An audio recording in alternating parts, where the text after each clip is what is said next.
असं वाटतं की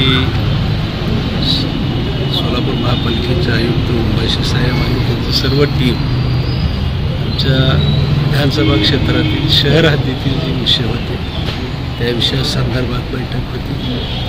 विशेष करून लोकांना मूलभूत सुविधाची अत्यंत गरज असते। पिण्याचं पाणी आहे, पिण्याच्या पाण्यामध्ये सुद्धा आज 4-5 दिवसाला पाणी येतं, त्याचा 2-3 दिवसावर कसं आणता येईल ते, आणि त्याच्यासाठी लागणारी साधनसामुग्री परत काही ठिकाणी जुन्या पाईपलाईन आहेत त्या वाढवल्या पाहिजे, आणि सर्वात महत्त्वाच्या साठवण्याची क्षमता जी आहे पाण्याची टाक्या ते प्रस्ताव दिलेले आहेत। ड्रेनेजचे विषय 3रा टप्पा सुरू करतो म्हटलेले आहेत। स्वच्छतेच्या बाबतीत अनेक ठिकाणी कचरा वगैरे पडलेला आहे, विशेष करून झोपडपट्टी एरियामध्ये जास्त कचरा आहे।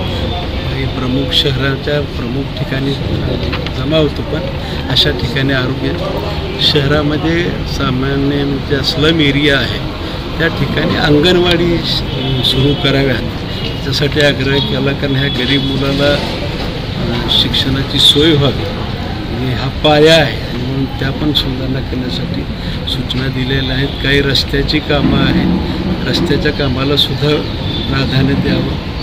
आपल्याकडे जो विजापूर रोडला जो स्विमिंग पूल आहे तो सुद्धा क्रीडा विभाग आणि महापालिकेमध्ये कुणी कुणाकडे ताब्यात द्यायला तयार नाही, पण आज राष्ट्रीय संपत्ती बसून आहे, त्याचा वापरात खेळाडूंना म्हणजे आमच्या पोहणाऱ्या तरुण मित्रांना त्याचा उपयोग व्हावा, त्याच्यासाठी सुद्धा आपली चैतन्यनगर जी आहे भाजी मंडई, ती भाजी मंडई दुरुस्त करून आतलं शौचालय वगैरे दुरुस्त करून ते सुद्धा वापरात आणावे। शहरामध्ये विशेष करून ज्या सोसायटी आहेत त्या सर्व सोसायटीच्या चेअरमनला उद्यान विभाग असेल आणि महापालिका आयुक्त हे सगळे बसून ह्या सगळ्यांचा सहभाग घेऊन सुंदर सोलापूर कसं करता येईल। सोसायटीतले जे मैदान आहेत, मोकळी मैदान, आरक्षित जागा, ह्या जागेच्या ठिकाणी आपल्याला लोकसहभागातून आणि महापालिकेच्या सहकार्यातून कसं करता येईल त्याचाही आराखडा तयार करायला सूचना दिलेल्या आहेत। सोलापूरचं जे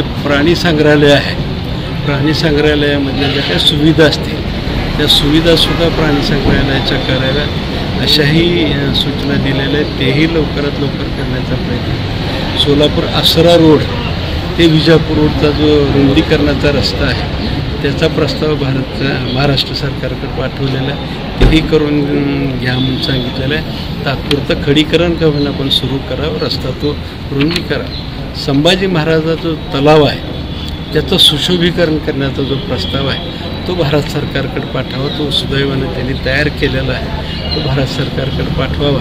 आणि ह्या सगळ्या गोष्टीसाठी महापालिकेचा एक प्रतिनिधीसुद्धा तुम्ही द्या, जे मुंबईला प्रस्ताव असतात ते प्रस्तावसुद्धा देण्यासाठी पाठपुरावा करण्यासाठी सगळ्यात आमच्या सोलापूरकरांची महत्त्वाची मागणी, सगळ्यात महत्त्वाची आहे नाट्यगृहाची जी मागणी आहे।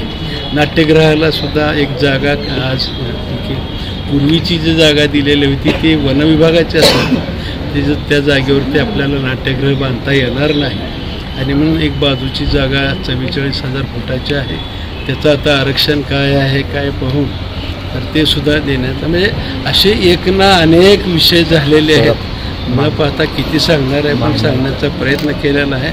अजून खूप विषय आहेत, खूप मी उंबाशी साहेब आणि त्यांच्या सर्व टीमचं मी मनापासून आभार मानतो। सकारात्मक जी चर्चा म्हणतात की पॉझिटिव्ह महिन्याच्या आत 3 महिना चालू करतो हे जे सांगितलेलं आहे, आणि परत त्यांनी सांगितलं 1 महिना 2 महिन्यामध्ये परत एकदा आढावा घेऊ असं म्हटलं।